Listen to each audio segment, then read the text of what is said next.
Estamos agora no nosso quarto vídeo e último da série A Experiência do Coração.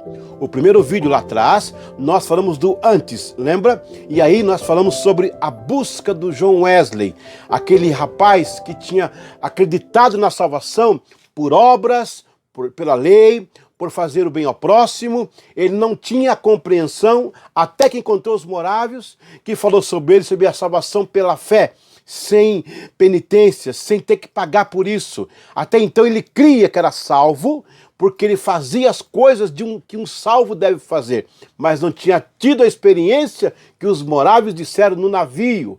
Então ele volta agora dizendo: preguei aos índios, quem me converterá? Ele agora está indo na casa de Peter Boller para ser ali mentoreado. Ele começa a buscar algo mais. A salvação pelas obras que tanto ele fez, e ele acreditava que era salvo. Agora naquela reunião ele vai ter uma reorientação de salvação, seguido de um avivamento, que é isso que vai encerrar a nossa série nesse quarto e último vídeo. Nós estamos falando de dois John Wesley. Um antes, no dia 24 de maio de 1738, e o outro depois de 24 de maio. Até 24 de maio de 1738, era um Wesley piedoso, amoroso, consciente, estudante, filósofo, teólogo, que achava que a salvação era pelas obras, segundo a orientação do Concílio de Trento e também a orientação dos místicos da época. Naquela reunião, ele tem uma reorientação da salvação. Aquilo que ele achava era melhor do que ele sabia, porque era por fé. Ele sentiu aquele impacto da fé e sentiu que estava agora ciente de Cristo, que Cristo tinha perdoado seus pecados e finalmente conheceu a salvação pela fé. Agora, depois desse dia, nós temos um outro Wesley. Esse é o Wesley do avivamento. Preste bem atenção, ele sai daquela reunião, como eu falei no último vídeo, vai para a casa do irmão e olha, uma bênção tremenda. Ali ele vai desenvolvendo esse novo momento dele, ele está assim, como que se pisasse nas nuvens por aquela consciência. Chamou até de nova doutrina, ele foi perseguido até por causa disso. Ele não podia mais pregar nos templos anglicanos, porque falava dessa fé, dessa salvação, só pela fé. E agora nós vamos ter um Wesley novo, um Carlos Wesley também que teve a sua experiência, um George Whitefield, e agora o metodismo vai explodir, vai alcançar agora aí fora. Olha o que vai acontecer, eu vou ler gente antiga, mais perto do original. Você está preparado para receber? Naquela reunião de 24 de maio, além da reorientação da salvação, temos um avivamento acontecendo naquele rapaz. Vou provar pela história. Vamos lá? Vamos lá. Os cultos ao ar livre, isso aqui que está escrevendo é o W.H. Fitchett, ele que está falando sobre isso aqui. Os cultos ao ar livre que foram começados por Whitefield eram acompanhados quase instantaneamente por resultados surpreendentes. O seu primeiro auditório consistia de 200 pessoas. O segundo era 3.000. O terceiro, 5.000.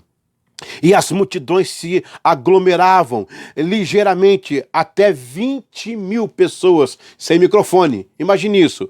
Whitefield contemplava o vasto mosaico de rostos humanos, enegrecidos pelo carvão das minas, e contando em palavras inesquecíveis, como enquanto pregava, ele via as listas brancas que se abriam com força de lágrimas naquelas faces sujas. Ele depois escreveu: os céus em cima, os campos adjacentes, a visão dos milhares e milhares, uns em carruagens, uns a cavalo, outros em cima das árvores, e às vezes emocionados, a todos juntos banhados de lágrimas, e tudo isso frequentemente se acrescentava ao cair da noite. Gente, eu estou vendo aqui um grupo de jovens que estão de outra forma agora, não mais presos a quatro paredes. E agora olha o que vai acontecer com o jovem John Wesley. Vamos aqui, o Fitchett ainda continua dizendo o seguinte: Whitefield pregou o seu primeiro sermão ao ar livre no dia 17 de fevereiro. Por quê? porque no dia 1º de janeiro o Pentecostes desceu. Lá em 24 de maio, Deus fez um renovo espiritual e no dia 1º de janeiro o Pentecostes... Está escrito na história, você rasga, você não sei o que você faz com isso, mas está escrito lá. Vamos lá.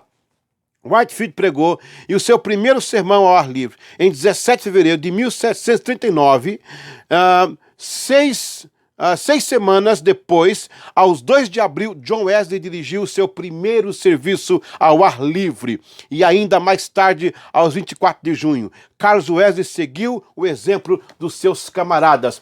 Agora veja bem, isso foi impactante para John Wesley porque ele só achava que deveria pregar nas igrejas, ou seja, nos templos. E agora eles estavam nas ruas abalando as multidões. Bom, vamos dar a palavra para o Sir Wesley falar. Agora é o próprio falando. Vamos lá, Diário de John Wesley, e ele próprio está dizendo isso aqui. 1º de janeiro, olha o resultado do 24 de maio. A reorientação da salvação e o avivamento espiritual. 1º de janeiro, de segunda-feira, o Sr. Hall, também Kitchen, Ingham, que é o Robert Ingham, Whitefield, George Whitefield, Hutchins e o meu irmão Carlos Wesley estavam presentes na festa de amor, que é, no caso, a festa ágape, da sociedade de Fetter Lane, por volta das 3 da manhã. Enquanto eu continuava em oração, o poder de Deus veio poderosamente sobre nós, de tal maneira que muitos gritaram de tanta alegria e muitos caíram no chão. O que é isso, gente? Fala para mim. Então logo nos recuperamos um pouco de tal perplexidade na presença da sua majestade e rompemos em uma só voz cantando: nós oramos a ti, ó Deus, reconhecemos que tu és o Senhor. Olha o que aconteceu. 24 de maio é um divisor de água, mas deixa eu ler algumas coisas aqui interessantes. Olha o novo Wesley. Eu tenho um Wesley antes de 24 de maio confuso, não sabendo direitinho como é que foi aquele negócio de salvação pela fé, agora pelas obras, agora pela fé. Agora temos o Wesley, que compreende que a salvação é pela fé, e agora ele está externando o poder de Deus que veio sobre ele naquele dia. Olha lá, ele diz assim, ó.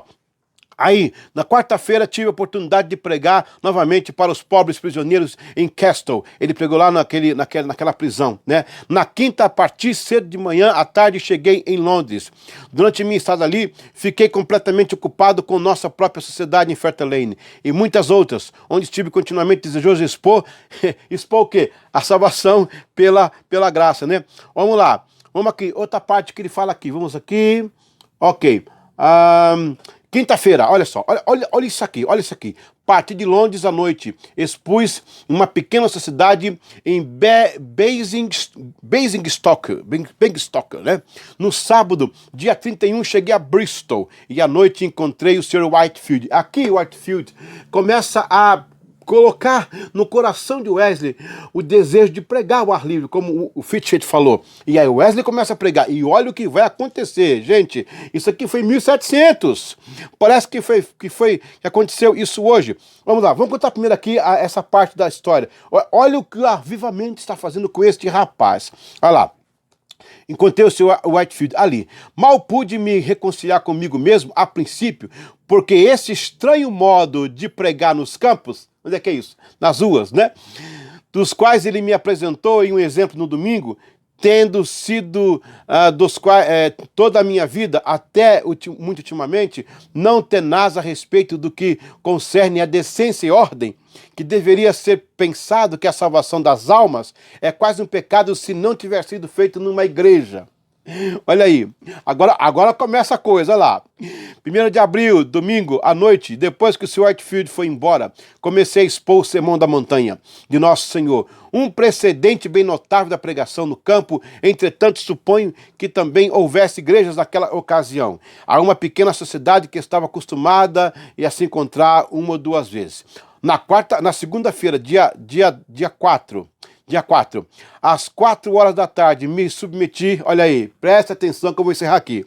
Me submeti a ser mais desprezível, ainda mais desprezível me humilharei aos meus olhos, porque era algo novo para ele. Proclamei nas estradas, olha aí, olha o Pentecostes, proclamei nas estradas as boas novas da salvação, falando de uma pequena elevação de um terreno junto à cidade, para aproximadamente 3.000 pessoas.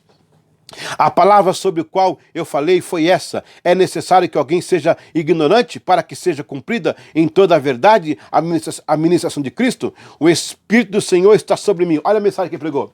Olha a primeira mensagem dele ao ar livre. O Espírito do Senhor está sobre mim, porque me enviou para proclamar liberdade aos cativos, restaurar vista aos cegos, para pôr em liberdade os oprimidos e apregoar o ano aceitável. Agora olha o que vai acontecer. Às 7 expus Atos dos Apóstolos para uma sociedade reunida em Baldwin Street. E no dia seguinte o Evangelho de João na capela de Newgate, onde eu também li diariamente o culto matinal da igreja. Agora ele não parou, agora foi direto. Dia 14, sábado, preguei em um albergue. 300 ou 400 pessoas estavam dentro dele. E mais de 2 vezes esse número do lado de fora. Gente, olha aí, aleluia. Para eles expliquei aquelas palavras confortantes. Quando eles não tiveram como que pagar, sinceramente os perdoou a ambos. Aí é um texto que ele usa aqui. De lá fui para Baldwin Street e expus o capítulo 4 de Atos e clamamos a Deus para continuar sua palavra. Imediatamente alguém que estava de pé, o que pouco nos surpreendeu, gritou alto, com a mais extrema veemência, como se estivesse na agonia da morte. Eu continuei oração, até que uma nova canção me foi colocada na boca. Logo depois, 2 outras pessoas, imobilizadas, com fortes dores e constrangidas a gemerem pelas inquietações dos seus corações. Gente, quarta-feira, dia 4, para mais de 2.000 pessoas em Baptist Mills, eu expliquei aquela gloriosa escritura, descrevendo o estado de todo crente verdadeiro em Cristo, cada um através da fé, nascido de Deus. Eu estou lendo o que ele escreveu. Enquanto eu estava pregando em Newgate sobre essas palavras, aquele que crê tem a vida eterna, fui conduzido inconscientemente. Imediatamente uma pessoa depois de outra e ainda outra caíram por terra. Elas caíram de todos os lados. O que é isso, gente? De todos os lados. Ah, glória a Deus. Caíram de todos os lados como que atingidas por um raio. Uma delas gritou alto: imploramos a Deus seu favor e que ele transforme nossa aflição em alegria. Entre mentes de segunda-feira, entendemos que muitos ficaram aflitos pelos gritos daqueles dos quais o poder de Deus veio. Então eles estavam com um médico muito temeroso que pudesse haver fraude ou embuste no caso. Hoje, uma jovem de quem ele era conhecido há muitos anos foi a primeira. A mulher conhecia o médico conhecia ela. Foi a primeira. Enquanto eu estava pregando em Newgate, ela irrompeu em fortes gritos e lágrimas. Ele dificilmente pôde acreditar em seus próprios olhos e ouvidos. Aproximou-se e ficou de pé perto dela, observando cada sintonia, até grandes gotas de suor rolarem por sua face. E todos os seus ossos tremeram. Então não soube o que pensar, estando claramente convencido de que não se tratava de uma fraude ou de uma desordem natural, mas quando a alma e o corpo dela foram curados, de repente ele reconheceu o dedo de Deus.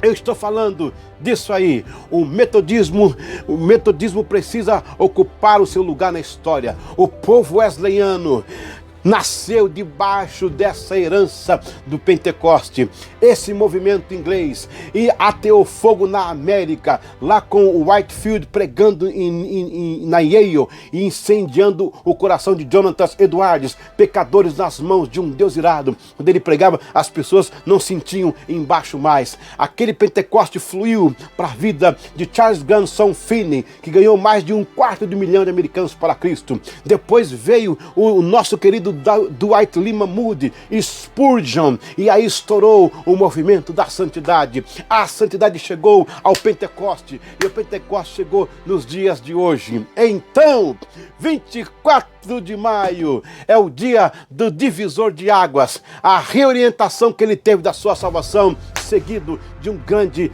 avivamento espiritual. E agora podemos dizer, a nossa paróquia é o mundo. Temos um legado, devemos a este mundo. Agora é a hora da igreja se levantar com o poder do Espírito de Deus. Pessoas caírem, pessoas rolarem, entregar o seu coração para Jesus, entregar a sua vida ao Senhor, porque o Pentecostes existe e o avivamento ainda está vivo. Vamos em frente. Aleluia! Porque o melhor de tudo é que Deus está conosco.